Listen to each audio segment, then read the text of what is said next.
ہوتی ہے وہ علم ہوتا ہے، مال و زر نہیں ہوتا۔ علماء جو ہیں وہ انبیاء کے وارث ہیں، اس قدر ان کو شان اور مرتبہ ملا ہے۔ دوستان محترم، اس کے بعد وہ مالدار جس کو اللہ نے مال عطا فرمایا، پھر وہ اللہ کی راہ میں خرچ کرتا ہے۔ سیدنا ابو ہریرہ رضی اللہ تعالیٰ عنہ فرماتے ہیں، نبی علیہ السلام نے فرمایا، من انفق زوجین من شیء من الاشیاء فی سبیل اللہ دعی من ابواب الجنہ وللجنۃ ثمانیۃ ابواب۔ فرمایا جو بندہ کسی چیز کا جوڑا اللہ کی راہ میں پیش کرتا ہے، اسے جنت کے تمام دروازوں سے پکارا جاتا ہے۔ جنت کے 8 دروازے ہیں، جو بندہ کسی چیز کا جوڑا اللہ کی راہ میں پیش کرتا ہے، اس کا مرتبہ اور مقام کیا ہے کہ جنت کے 8 دروازوں سے اسے پکارا جائے گا۔ نبی علیہ السلام نے فرمایا، جو ایک کھجور کے برابر بھی صدقہ کرتا ہے، حلال مال سے صدقہ کرتا ہے، اللہ تعالیٰ اسے دائیں ہاتھ سے قبول کرتے ہیں۔ دوستان محترم، اللہ کے نبی صلی اللہ علیہ وسلم نے فرمایا، اس قدر اللہ کی راہ میں خرچ کرنے کا مرتبہ اور مقام ہے کہ جو بندہ کسی گھوڑے کے بچے کی پرورش کرتا ہے، گھوڑا نوجوان ہو جاتا ہے، اسی طرح جو بندہ ایک کھجور کے برابر صدقہ کرتا ہے، اللہ تعالیٰ اس کے مال کو بڑھا دیتے ہیں۔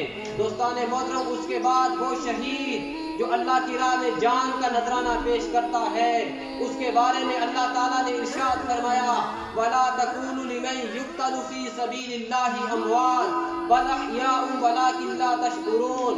فرمایا نہ کہا کرو جو اللہ کی راہ میں مارے جائیں وہ مردہ ہیں، بلکہ وہ تو زندہ ہیں، تمہیں ان کے بارے میں شعور نہیں۔ دوسرے مقام پر اللہ تعالیٰ ارشاد فرما رہے ہیں، یہاں نون ثقیلہ کا لفظ استعمال کر کے اللہ تعالیٰ ارشاد فرما رہے ہیں، وَلَا تَحْسَبَنَّ الَّذِينَ قُتِلُوا فِي سَبِيلِ اللَّهِ بَلْ أَحْيَاءٌ عِندَ رَبِّهِمْ يُرْزَقُونَ۔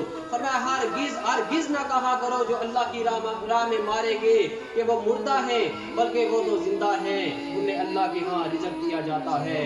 دوستان محترم، یہ جو 3 اشخاص میں نے آپ کے سامنے ذکر کیے، ان کا مرتبہ اور مقام بھی زیادہ ہے، لیکن ان کی نیت میں اگر یہ ہو کہ ہم عمال کریں، میں عالم ہوں تو لوگ کہیں گے کہ فلاں بندہ بڑا علم رکھنے والا ہے، میں قاری ہوں، لوگ کہیں گے فلاں بندہ بڑا اچھا قرآن پڑھنے والا ہے، اگر نیت کے اندر خرابی ہے، اس کا بھی میں ذکر کرتا ہوں۔ ایک مالدار ہے، اس وجہ سے خرچ کر رہا ہے کہ لوگ کہیں گے کہ فلاں بندے کو اللہ نے مال دیا، لیکن وہ خرچ کر رہا ہے، اس کی نیت میں اگر لوگ آ گئے، اس کی خرابی کیا ہے؟ دوستان محترم، وہ شہید جس نے اپنے جان کا نذرانہ بھی دے دیا، لیکن نیت میں یہ تھا کہ لوگ کہیں گے فلاں شخص بڑا بہادر تھا، اس نے اللہ کی راہ میں جان کا نذرانہ پیش کر دیا، ان کی سزا کیا ہے وہ ذکر کرتا ہوں۔ حضرت شفیع اصحابی رحمہ اللہ تشریف لاتے ہیں مدینہ طیبہ کے اندر، حضرت ابو ہریرہ رضی اللہ تعالیٰ عنہ حدیث بیان کر رہے ہیں، بڑے متقی ہیں، سب سے زیادہ حدیث روایت کرنے والے حضرت ابو ہریرہ رضی اللہ تعالیٰ عنہ ہیں، حدیث بیان کر رہے ہیں، آقا سلام عرض کرتے ہیں، اس کے بعد پوچھتے ہیں من ھذا، یہ کون ہے؟ بتانے والوں نے بتایا یہ سیدنا ابو ہریرہ رضی اللہ تعالیٰ عنہ ہیں۔ آقا دو زانو آپ کی خدمت میں بیٹھ جاتے ہیں، جب آپ بیان کر کے فارغ ہوتے ہیں، آپ کے پاس دو زانو بیٹھے ہیں، عرض گزار ہوتے ہیں کہ اللہ کے واسطے میں تجھ سے عرض کرتا ہوں کہ مجھے نبی علیہ السلام کی حدیث سنائیے گا۔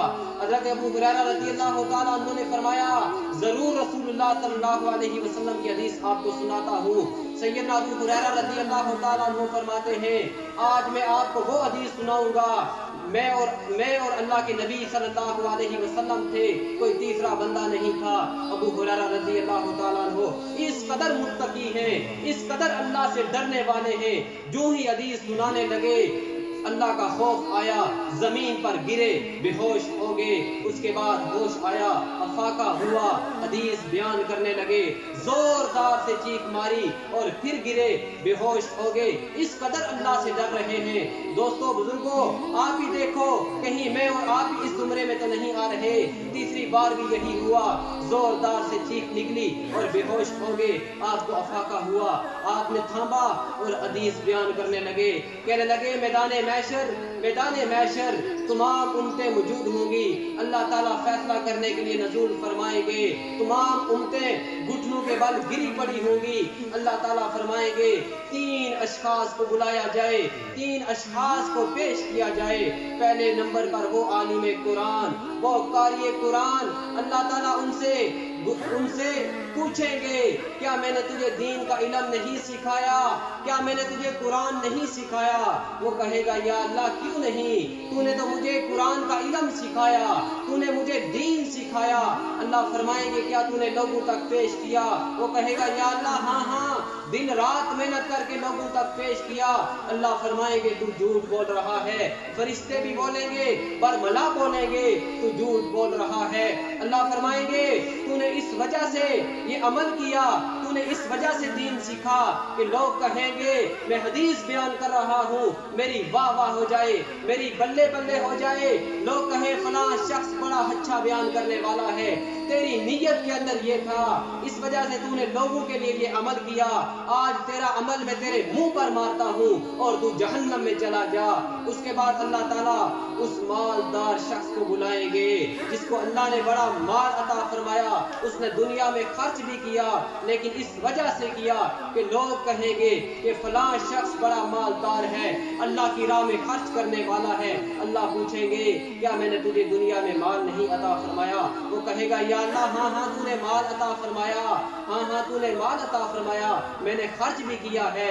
اللہ فرمائیں گے تو جھوٹ بول رہا ہے۔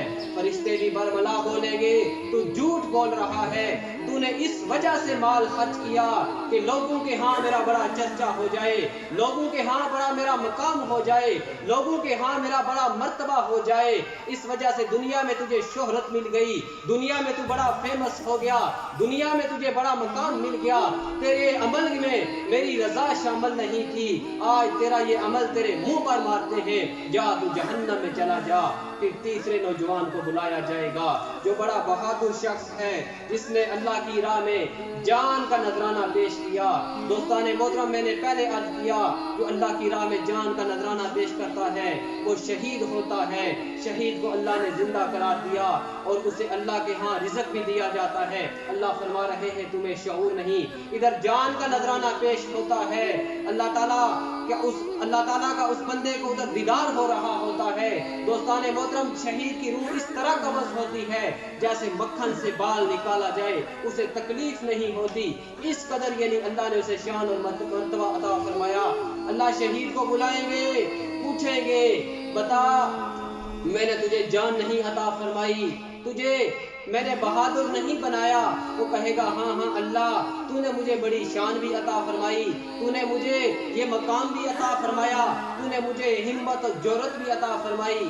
میں تیری راہ میں نے کیا کیا؟ جان کا نذرانہ پیش کیا۔ اللہ فرمائیں گے تو جھوٹ بول رہا ہے، تو جھوٹ بول رہا ہے۔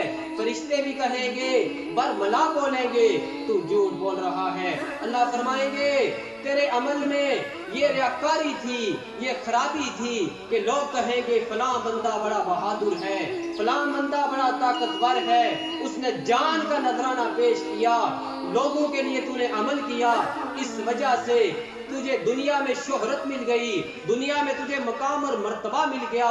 آج تیرے اس عمل کو ہم تیرے منہ پر مارتے ہیں اور جا جہنم میں چلا جا۔ دوستان محترم، نبی علیہ السلام جب یہ حدیث بیان فرما رہے تھے، ابو ہریرہ رضی اللہ تعالیٰ عنہ فرماتے ہیں میں 2 زانو بیٹھا تھا، اللہ کے نبی نے میری زانو پر دونوں ہاتھ مارے، کہتے ہیں اے ابو ہریرہ انہی 3 اشخاص سے سب سے پہلے جہنم کو بھڑکایا جائے گا۔ دوستان محترم، انہی 3 اشخاص سے جہنم کو بھڑکایا جائے گا۔ اس قدر نبی علیہ السلام غمگین ہو گئے، ابو ہریرہ سے بھی حدیث بیان کرتے ہوئے برداشت نہ ہوا، 3 بار زور سے چیخیں ماری، چوتھی بار بڑے مشکل سے یہ حدیث بیان کی۔ پھر سیدنا امیر معاویہ رضی اللہ تعالیٰ عنہ کے پاس ایک بندہ آتا ہے، کہتا ہے میں آپ کو رسول اللہ صلی اللہ علیہ وسلم کی حدیث سناتا ہوں۔ یہی حدیث جب حضرت سیدنا امیر معاویہ رضی اللہ تعالیٰ عنہ کو بیان کی گئی، سیدنا امیر معاویہ رضی اللہ تعالیٰ عنہ اس قدر غمگین ہو گئے، اس قدر اللہ سے ڈرے کہ کہ آپ رونا شروع ہو گئے، رو رو کر آپ کی ہچکیاں شروع ہو گئیں، اس قدر رو رہے ہیں اور کہہ رہے ہیں اگر یہ تین اشخاص جن کا اللہ کے ہاں بڑا مرتبہ اور مقام ہے، اللہ نے عالم کو بھی بڑی شان اور مقام عطا فرمایا، اللہ نے مالدار جو اللہ کی راہ میں خرچ کرنے والا اس کو بھی بڑا مقام اور مرتبہ عطا فرمایا، اللہ نے شہید کو بھی بڑا مقام اور مرتبہ عطا فرمایا، اگر ان کے عمل میں ریاکاری ہے، ان کے عمل کی وجہ سے اللہ تعالیٰ جہنم کو بھڑکائے گا، جو لوگ عمل ہی نہیں کرتے ان کا کیا حال ہوگا، اس قدر رو رہے ہیں۔ اس کے بعد سورہ ہود کی آیت مبارکہ آپ نے پڑھی، فرمایا من کان یرید الحیات الدنیا وزینتها نوفی الیہم اعمالہم وَهُمْ فِيهَا لَا يُبْخَسُونَ، جو بندہ دنیا کی زینت چاہتا ہے، دنیا کی شہرت چاہتا ہے، دنیا میں مقام اور مرتبہ چاہتا ہے، یہ چاہتا ہے دنیا میں میرا چرچا ہو جائے، لوگ میرے گیت گائیں، لوگ میرے پیچھے پیچھے چلیں، پھر اللہ تعالیٰ اس عمل کی وجہ سے دنیا میں پورے کا پورا بدلہ عطا فرماتے ہیں۔ اس کے بعد فرمایا اولئک الذین لیس لہم فی الآخرۃ الا النار، ایسے لوگوں کے لیے آخرت میں سوائے جہنم کے کچھ نہیں، وَحَبِطَ مَا صَنَعُوا فِيهَا، اور جو کچھ انہوں نے دنیا میں کیا سارے کا سارا ضائع ہو جاتا ہے، آخرت کے لیے ان میں کچھ بھی نہیں باقی بچتا۔ اللہ کے نبی صلی اللہ علیہ وسلم نے بھی فرمایا ان اخوف ما اخاف علیکم الشرک الاصغر الریا، فرمایا سب سے زیادہ جو مجھے چیز خوف میں مبتلا کرنے والی ہے دوستان محترم وہ ریاکاری ہے، وہ چھوٹا شرک ہے۔ اللہ کے نبی صلی اللہ علیہ وسلم فرماتے ہیں میرے بعد میری امت شرک اصغر میں مبتلا ہو جائے گی، لوگ نماز پڑھیں گے، اکیلے میں نماز پڑھ رہے ہیں، ہو سکتا ہے خشوع اور خضوع کا خیال نہ کریں، جب لوگ دیکھنا شروع کریں نماز میں خشوع اور خضوع بھی پیدا ہونا شروع ہو جائے گا، اکیلے میں ہو سکتا ہے لوگ اللہ سے نہ ڈریں، جب لوگ دیکھ رہے ہوں اللہ سے ڈرنا بھی شروع کر دیں گے، اکیلے میں ہو سکتا ہے صدقہ خیرات نہ کریں، جب لوگوں کو دکھانے کا وقت آئے لوگوں میں صدقہ و خیرات بھی کرنا شروع کر دیں گے۔ دوستان محترم اسی بات کو رسول اللہ صلی اللہ علیہ وسلم فرما رہے ہیں مجھے سب سے زیادہ جو چیز خوف میں مبتلا کرنے والی ہے وہ شرک اصغر ہے، وہ ریاکاری ہے کہ لوگ لوگوں کے لیے اعمال کریں گے، اللہ کے لیے اعمال نہیں کریں گے۔